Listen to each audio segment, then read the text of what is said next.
Elden Ring is designed to be played at your own leisure, exploring a brand new world to your heart's content. But there are people out there who have already seen and done everything that Elden Ring can offer. While most people at this point would simply quit playing the game, there are a few people out there who simply can't put Elden Ring down. Those people who want to try to beat the game as fast as possible or with ridiculous standards and limits, making the game much harder than intended.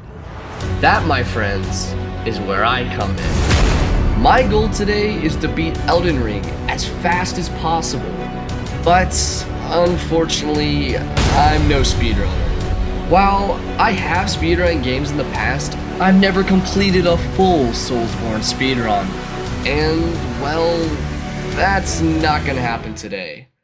But I still want to beat the game as quickly as possible. That's where my good friend and fellow YouTuber, Gorguinni, better known as Josh, comes into play. He has issued me a challenge to see who can beat Elden Ring first by any means necessary.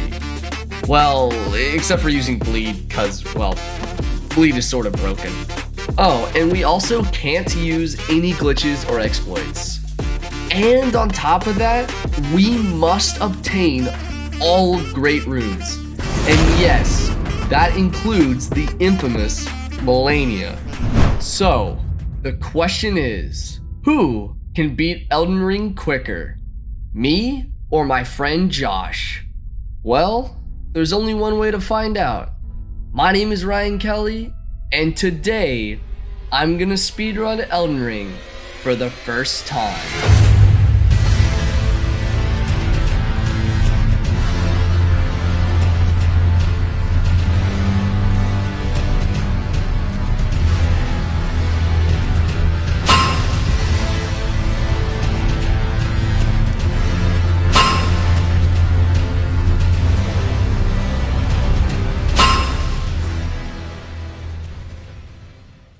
So, you're probably wondering what build I plan on going for. Well, I decided to go with the old reliable, tanky strength and faith build, based off of a deadly duo, the Blasphemous Blade and the Rotten Breath incantation. I went with this setup specifically because not only do they both do a crazy amount of damage, but they also have pretty good range on top of being able to be obtained relatively early in the game. Rotten Breath is a draconic incantation that inflicts Scarlet Rot on enemies at the detriment of having a long windup. So if you get hit while you're setting the breath up, you're kinda screwed. The Blasphemous Blade, on the other hand, is an incredibly strong weapon that has a lot of power and range with its insanely good Ash of War, Taker's Flame. This Ash of War creates a massive trail of flames that actually takes enemies' health and gives it back to you. If it connects, that is. Which is something that I totally knew about going into this, and didn't just realize until the last boss of the run. So don't you dare say I didn't know that, because I totally did, and if you say I didn't know that, I'm just gonna deny. The only caveat to using the Taker's Flame is that the animation, like Rotten Breath, takes a while to activate, in addition to being easily dodgeable by humanoid enemies and bosses, which totally shouldn't be an issue down the road. So now that you know my game plan, let's get into the run. Like all Elden Ring playthroughs, you gotta create a character. And boy did I ever, making this beautiful, beautiful specimen, only known as Legend. With my brand new hero class character, I set out for all the things I need to fight Margit. The very first thing I did was to go and get the Dragon Communion Seal, which is crucial for my build, since it's a sacred seal that boosts dragon incantations. Now, this would normally be impossible to get this early in the game, since it's locked behind a stone sword key, but fortunately, I chose the stone sword key as my starting gift, so we can go right ahead and enter one of the worst dungeons in the game. After some trial and error, I was able to kill this guy who drops the Dragon Communion Seal, thanks to this very kind chariot that totally didn't kill me at all. Not once. Don't say it did, I'll deny it. Immediately after that, I went to get a weapon. Now, you're probably thinking, if I'm going to be using the Blasphemous Blade as my weapon of choice, am I going to be going straight to the Volcano Manor to fight Rykard? No. For the time being, I'm gonna pick up a temporary strength weapon that's pretty decent and easy to get, being the Lordsworn Greatsword. After grabbing the Lordsworn Greatsword, I had to face off against Baby's first dragon, Flying Dragon Ahil. And let's just say hypothetically that we might have had some minor issues with this guy. But we did eventually kill the dragon and get our dragon heart for the Rotten Breath incantation. Now that we've gotten the hard part out of the way, it's time to get some items and quick levels. So I went ahead and warped to Khalid to get some goodies. Now, most people early on in runs who want a bunch of easy runes usually go kill the Elder Dragon like a certain someone did for their run. But I thought that would take too long, especially without using bleed. So I instead decided to get some runes from our good old friend, Commander O'Neill. Now, for those who don't know, there's a very easy way to kill Commander O'Neill without even having to directly attack him. You can actually guide him to these geysers here and just wait until they kill him. I'm not kidding, it's that easy. Now, it doesn't net you as many great runes as the Elder Dragon does, only giving you 12k runes as opposed to 50k. But this is still a good amount of runes for this early in the game.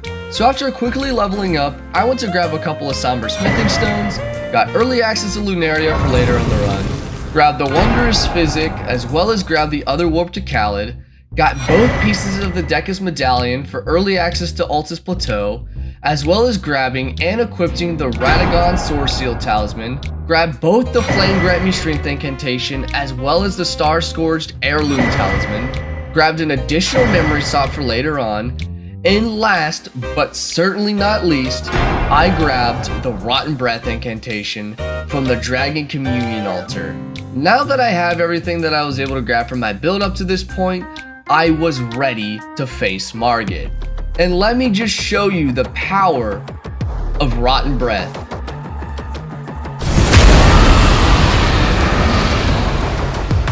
Well, thou art of passing skill. Warrior blood must truly run in thy veins.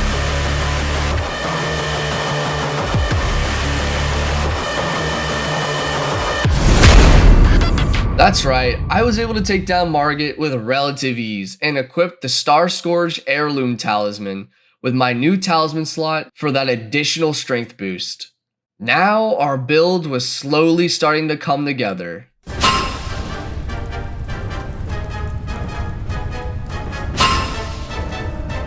With Margit defeated, it was time to net me some great runes. So with no hesitation at all, I said, with no hesitation at all, I powered through Stormvale Castle and rushed my way to fight Godric. But not before going to Ichi to buy some Somber Smithing Stones for later on, and upgraded my Dragon Communion Seal to +1. With all that done, it was time to fight Godric.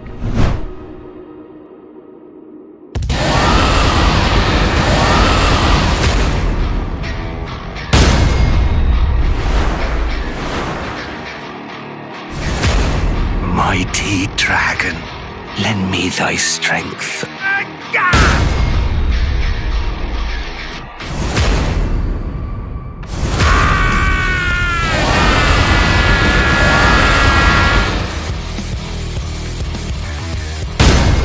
And just like Margit, Godric died with ease, nabbing my first great rune. Up next on the slaughter list was Renala. Now, this was the point in the run where I made my first major mistake. So, I thought it would be a waste of time to collect smithing stones for my Lordsworn Greatsword, since I wouldn't have any use for it after killing Rykard.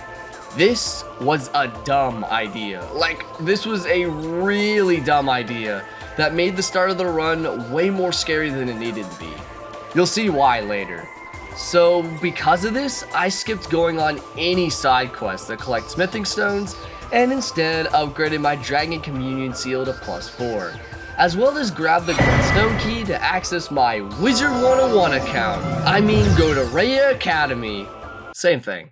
But before heading that way, I decided to go to Altus Plateau instead, because the moment you rest at a grace in the Altus Plateau, you can immediately access the Festival of Radon and skip a pretty big chunk of Ronnie's questline.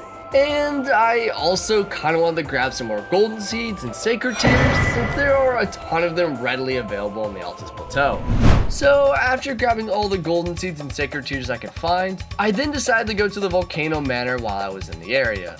Now, I realized that I could have used the warp in Ray Academy to get to the Volcano Manor a lot quicker, but I thought that would have been considered to be an exploit since you kind of have to do a tiny skip to actually access the Volcano Manor. But that's apparently not the case since Josh used it for his run. So I ended up wasting some time traveling to the Volcano Manor the long way, like a filthy casual. Once I actually got to the manor, I decided to go back to Ray Academy to fight Renala, but not before having to face the Red Wolf of Radagon, which surprisingly died pretty quickly. I wonder if Josh had any issues with this boss. No!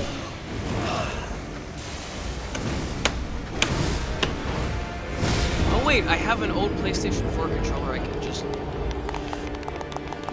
be angry with. Ooh, that looks rough. I'll let him handle that while I handle my next and possibly most deadly obstacle in the run yet. This random night. I wish I was kidding. But it's definitely something where I would rather... Oh, you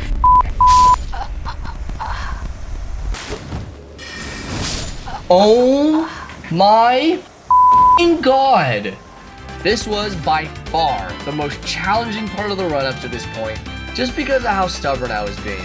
It probably wouldn't have been nearly as bad if I had just fought the knight right off the bat instead of trying to run past him. But what can you do?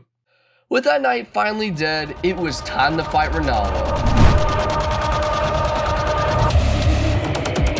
Have no fear.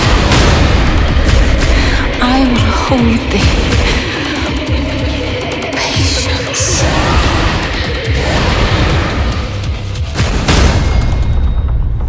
I just got so screwed in that fight.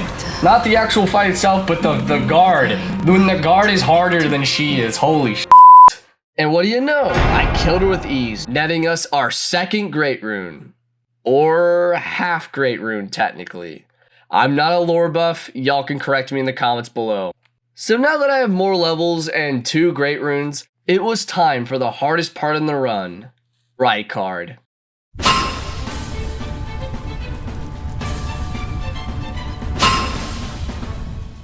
Now the reason why this was easily the hardest part of the game for me isn't because I was worried about the Rykard fight.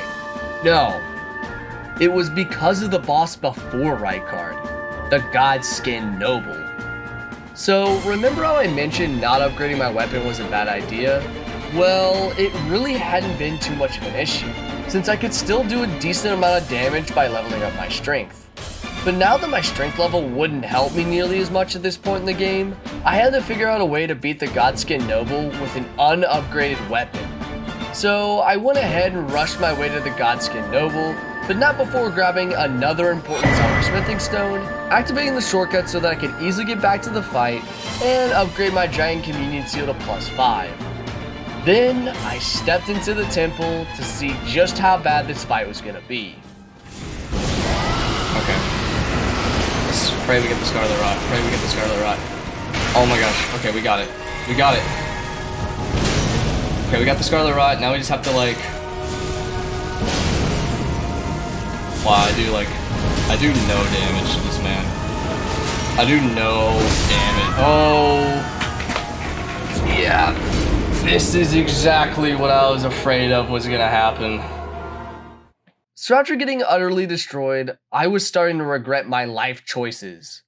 But not all hope was lost. I could still Scarlet Rot him, and there's a chance that I could kill him with Scarlet Rot alone. The question is, could I inflict enough Scarlet Rot to do so, as well as not dying myself? Well, there's only one way to find out.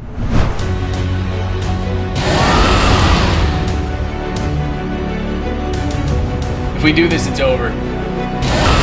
Holy shit. It's over!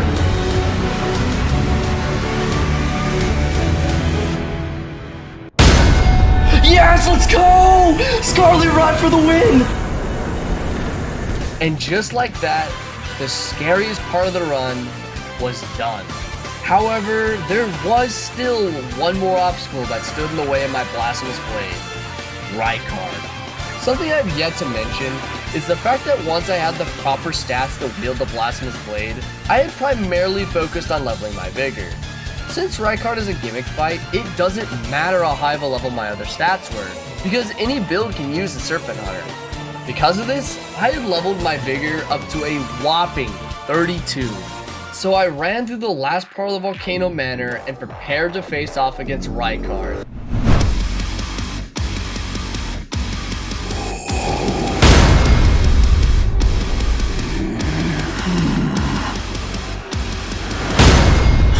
Very well. Together we will devour the very core.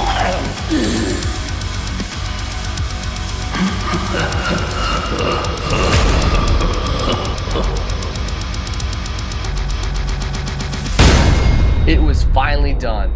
I had beaten Rykard, and I could now get my long-awaited Blasphemous Blade.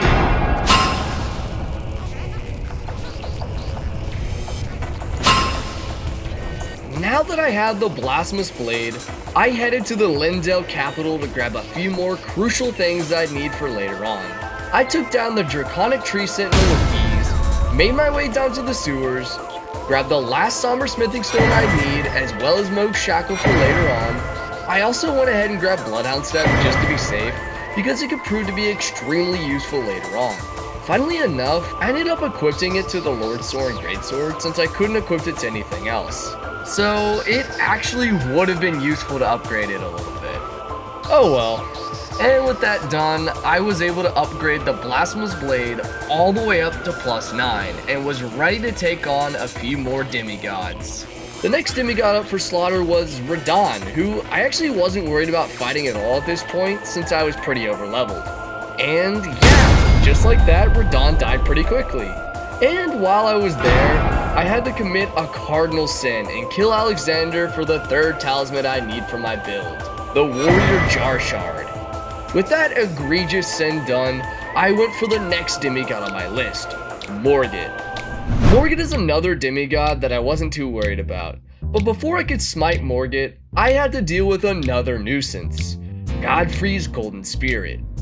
After some dumb mistakes on my part, I killed the imposter. Why did I just make an Among Us joke? I hate those kind of jokes. I mean, I don't even like Among Us. So now that I had beaten the Godfrey wannabe, it was time to take down Morgott. Have it writ upon thy meager grave. My King Morgott.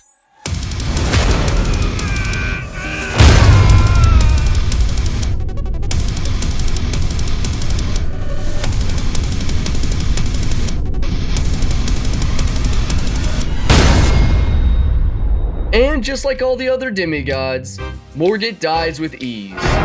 Okay, now that he's dead, we can go to the mountaintop of the giants.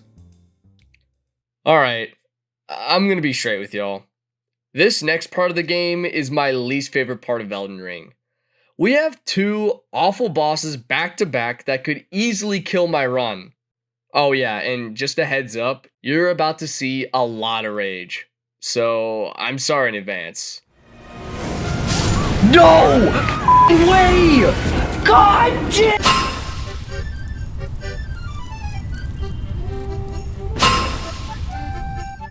On my journey through the mountaintop of the giants, I skipped everything that I could except for grabbing the Somber Smithing Stone Belt 3, as well as some more Sacred Tears.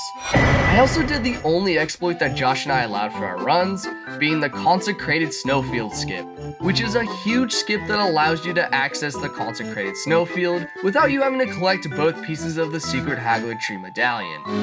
Lastly, I made a little detour to nab the Purifying Crystal Tear from Moog's fight. And with that, it was already time to fight the Fire Giant, which is a boss that I was kind of worried about, since the Fire Giant is, and you're not gonna believe this, resistant to fire. Shocker, I know. So yeah, I was definitely not looking forward to this fight, but it might not be that bad.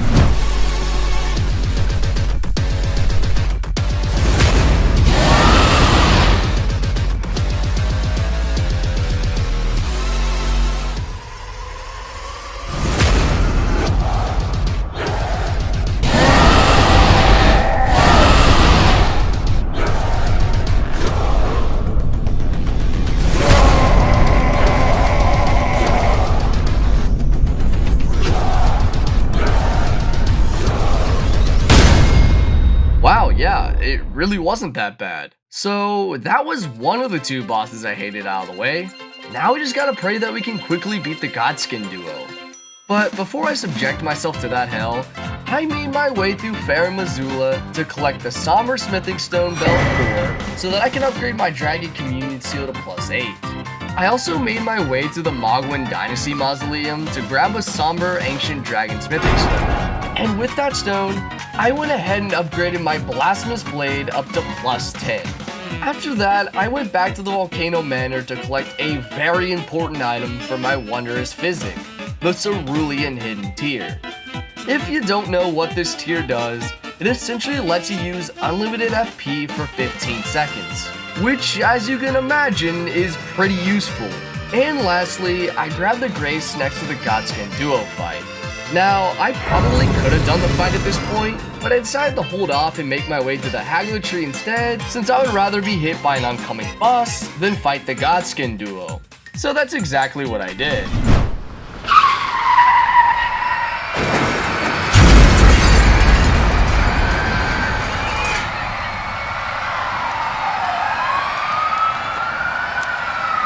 Okay, yeah, I might have taken that one a little too far. So I broke the seal in Ordina Town after just a little bit of suffering, and quickly made my way through the Haggler Tree. And then I had an equally as quick, but painful face-off with Loretta, who took a little longer to kill than I'd like to admit. Next was the run through yet another area, which is exactly what I did, but not before grabbing the last talisman I need for my build, being the Dragon Root Great Shield Talisman, which greatly boosts physical damage negation. So now the only thing that I could realistically do at this point in the run was to fight the Godskin duo, which was a whole lot of fun. Honestly, probably the best part of the run in my opinion. Okay, just go through the wall, why don't we? Oh, I didn't get it on either of them. Wow, I didn't get it on either of them. That's awesome. I love that. I love that for me. Don't you dare get up. No way. What am I even supposed to do in that kind of situation? Oh my god, dude. Oh my fuck. Yeah, it was not fun. It sucked. It just sucked. It really sucked. But I did eventually beat them. So something that I haven't really directly mentioned at this point in the video was what my time was at, and it honestly wasn't something I was super fixated on. That was until Josh messaged me saying, My friend, I did it. I beat Elden Ring in under 10 hours. I acquire all 6 great runes, and my time is 9:39. Wait. Oh, it's acquired. I acquired all sex. That's inappropriate. What? You get the point. 9:39:18. That's my time. well, since Josh already finished the game, it looks like I've lost. Well, not exactly. This run was based off who had less in-game time, and not who actually beat the game first. But now, I had the upper hand. I knew exactly how much time I had to beat the game in. And after beating the Godskin duo, I was a little bit over 6.5 hours into my run, giving me just about 3 hours to beat 6 bosses, which was definitely doable, but by no means an easy feat, especially since I had only the hardest ones left. Man, this was gonna be a doozy.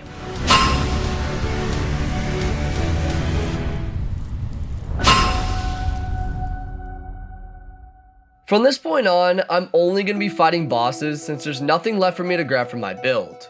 Well, actually, there were 2 things left. I went ahead and grabbed another Ancient Dragon Somber Smithing Stone, as well as a Somber Smithing Bell 5, so that I could fully upgrade my Dragon Communion Seal. But other than that, there was nothing left to collect.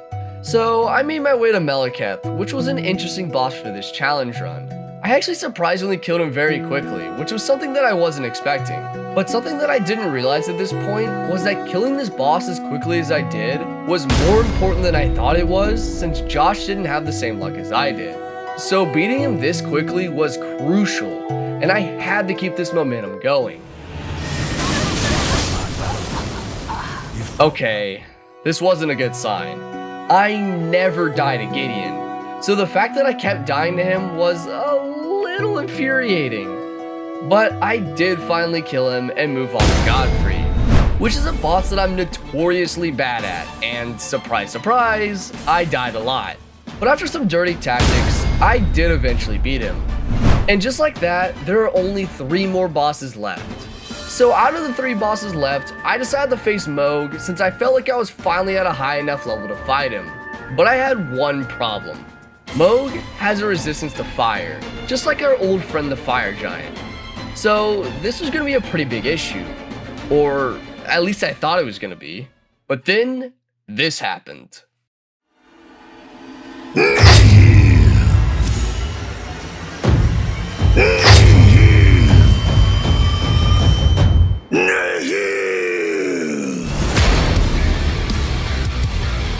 Welcome, honored guest, to the birthplace of our dynasty. I clutched out the most extraordinary win of my gaming career with nearly flawless gameplay. I now only had 2 bosses left, and my in-game time was looking pretty good, being a little shy of 8 hours. But the 2 bosses left were easily the hardest ones in Elden Ring. And on top of that, I couldn't use my Rotten Breath incantation anymore since they're both immune to Scarlet Rot. However, I had a game plan. There's something that I haven't mentioned yet, being something that I decided to do on a whim in the middle of this run.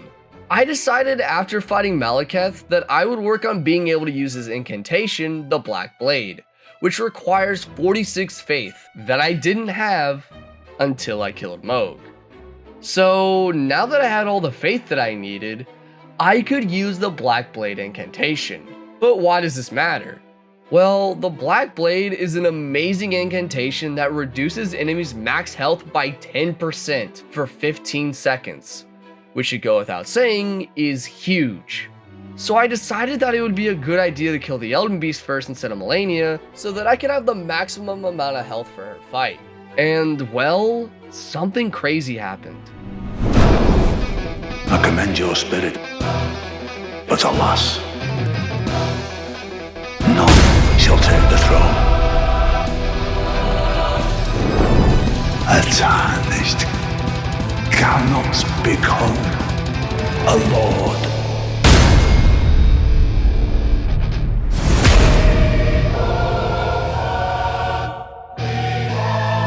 Not even you.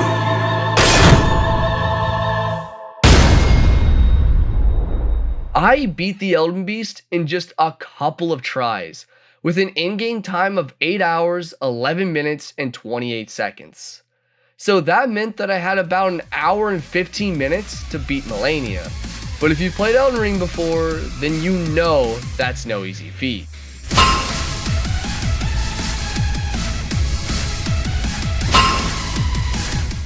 It was time for the last hurdle of my run, the final thing that stood in the way of victory.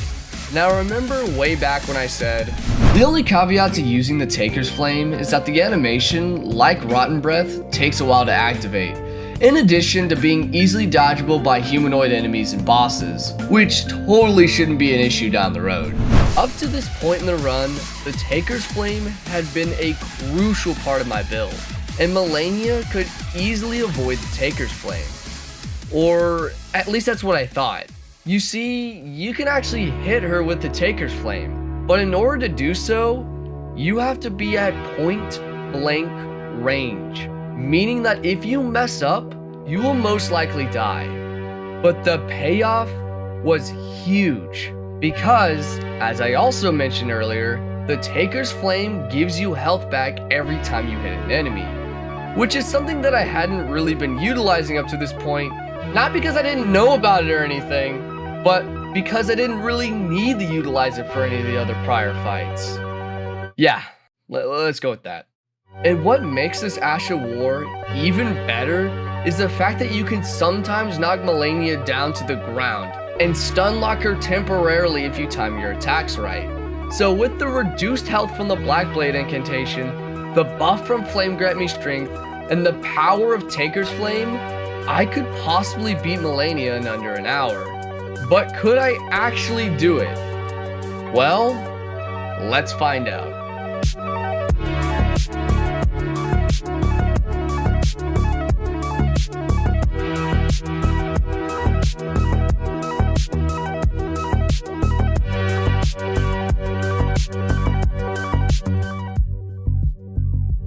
Wait.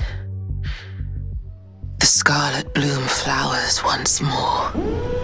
You will witness true horror. Now, rot. I am Malenia, Blade of Mikola, and I have never known defeat. Your strength. Oh my gosh! Extraordinary. Let's go! Yes! Oh my god! Clutch! Clutch! Let's go! I cannot believe that I actually did it. I not only beat Malenia in under an hour, but I did it in just a few attempts. So, despite the odds being against me, I came out the victor, beating Josh by a little over an hour. And now, the only thing left to do was to actually beat the game. Our seed will look back upon us and recall an age of fracture.